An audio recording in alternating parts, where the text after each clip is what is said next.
नमस्कार दोस्तों, कैसे हो आप सब। आज मैं आपसे प्रॉपर्टी की थोड़ी बात करना चाह रहा हूँ कि हमें प्रॉपर्टी में अगर कुछ लेना चाहिए तो क्या लेना चाहिए। ज़्यादातर आजकल सब लोग फ्लैट के अंदर ज़्यादा रुझान अपना रखते हैं। फ्लैट उनको काफ़ी अच्छे लगते हैं और फ्लैट ज़्यादातर लेते हैं। लेकिन मेरा मानना है कि फ्लैट नहीं लेना चाहिए। क्यों नहीं लेना चाहिए उसका रीज़न मैं आपको बताता हूँ। ढंग से अगर आप सुनोगे तो आप गौर करिएगा मैं आपसे क्या कहना चाह रहा हूँ। फ्लैट क्यों नहीं लेना चाहिए। सबसे पहली बात तो है फ्लैट कोई भी आम इंसान लेगा तो लोन पे लेगा, और लोन पे जब तक लोन उसके रहेगा तब तक बैंक के पास में वो घर रहेगा। तो 20 साल मान के चलते हैं कि अपना फ्लैट अगर कोई ले रहा तो 20 साल का लोन वो ज़रूर लेगा। 20 साल बाद में जब वो फ्लैट बेचने की अगर सोचेगा तो वो बेच नहीं पाएगा, बिकेगा नहीं। क्यों नहीं बिकेगा?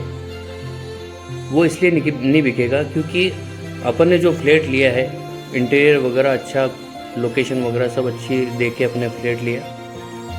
20 साल में जब आपका वो फ्लैट फ्री होगा बैंक के द्वारा और फिर आप उसको किसी को बेचोगे, दिखाने लाओगे, तो वो फ्लैट उसके समझ में नहीं आएगा। एक तो उसका इंटीरियर उसको अच्छा नहीं लगेगा क्योंकि 20 साल बाद में तो बहुत सारे ऐसे डिज़ाइन आ जाएंगे, बिल्डिंग का लोकेशन मतलब बिल्डिंग की बनावट आ जाएगी। तो 20 साल बाद में कोई नई जनरेशन तो वो फ्लैट लेगा नहीं, वो जाएगा फिर नए फ्लैट देखने। तो एक तो ये परेशानी आपको आएगी फ्लैट बेचने के लिए। दूसरा, अगर आप फ्लैट थोड़ा महंगा लेते हो, मान लीजिए आप 50 लाख का फ्लैट लेते हो, 50 लाख के फ्लैट में आपको मेंटेनेंस देना पड़ेगा लगभग 5-7 हज़ार 10 हज़ार जो भी है। और वो किसके लिए आप मेंटेनेंस दोगे? स्विमिंग पूल के लिए, जिम एरिया के लिए और छोटा मोटा सिनेमा हॉल वगैरह जो भी है उस सब की सुविधाओं के लिए। लेकिन जो भी महंगे फ्लैट लेता है और इन सब चीज़ों को अगर वो देख के लेता है, महंगा फ्लैट लेता है, तो वो कितना जिम कितना यूज़ करेगा, स्विमिंग पूल कितना दिन यूज़ करेगा? हद से हद साल भर। लेकिन उसको मेंटेनेंस चार्ज है हर महीने देना पड़ेगा। दूसरी बात यह है फ्लैट नहीं लेने के कारण। लेकिन अगर आप इसी तौर पे अगर आप ज़मीन लोगे तो सबसे बड़ी बात तो ये है कि ज़मीन अगर आप लोगे तो ज़मीन तो सीमित है, ज़मीन कोई बढ़ा नहीं सकता, जितनी है उतनी है।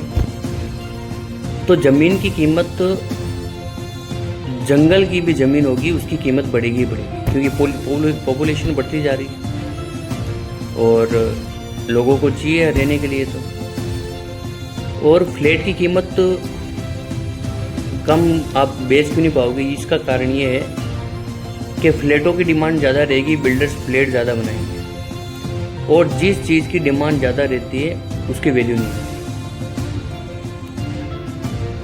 लेकिन ज़मीन की वैल्यू है वो हमेशा बढ़ेगी। फ्लैट में आप 20 साल रहोगे, 20 साल के बाद में अगर आप सोचोगे भाई कुछ कंस्ट्रक्शन करवा ले, कुछ नया करवा लेंगे, तो ऊपर वाला फ्लैट वाला बोलेगा भाई क्या कर रहा है, नीचे वाला बोलेगा क्या कर रहा है भाई, खटखट क्यों कर रहा है। एक तो वो दिक्कत। लेकिन अगर इसी तौर पे अगर आप अपना घर लेते हो, ज़मीन लेते हो, आपको बोलने वाला कोई नहीं। 20 साल बाद में टूटा, आपको अच्छा नहीं लगा, भाई तोड़ रहा हूँ, नया बना रहा हूँ। तो फ्लैट के कंपैरिजन में या तो आप अपने पैसे हैं, अपने अमूल्य पैसे हैं, वो या तो प्लॉट में डालिए और नहीं तो अपना जो बना बनाया मकान है आप उसमें डालिए। मेरा सजेशन यही रहेगा, फ्लैट के बजाय आप अपना प्लॉट या अपना मकान लोगे तो उसमें आपको ज़्यादा बेनिफिट रहेगा। तो और फ्लैट अब कौन सा लेना चाहिए ये भी मैं आपको बताता हूँ। फ्लैट मान लीजिए आप 50 लाख का कोई फ्लैट लेते हैं, तो मान लीजिए आपने इन्वेस्ट किया है फ्लैट में और फ्लैट में आपने अगर 50 लाख इन्वेस्ट किया है तो उसकी सालाना लगभग 5% रिटर्न आपको मिलना चाहिए। 50 लाख का 5% के हिसाब से 2.5 लाख रुपये हो गया सालाना, मतलब 20,000 रुपये उसका रेंट महीने का आना चाहिए आपको। अगर 20,000 रुपये आपके रेंट आ रहा है अगर महीने का, तो ये फ़ायदे का सौदा हो सकता है, क्योंकि 20 साल में आपका वो फ्लैट 50 लाख का फ्री हो जाएगा।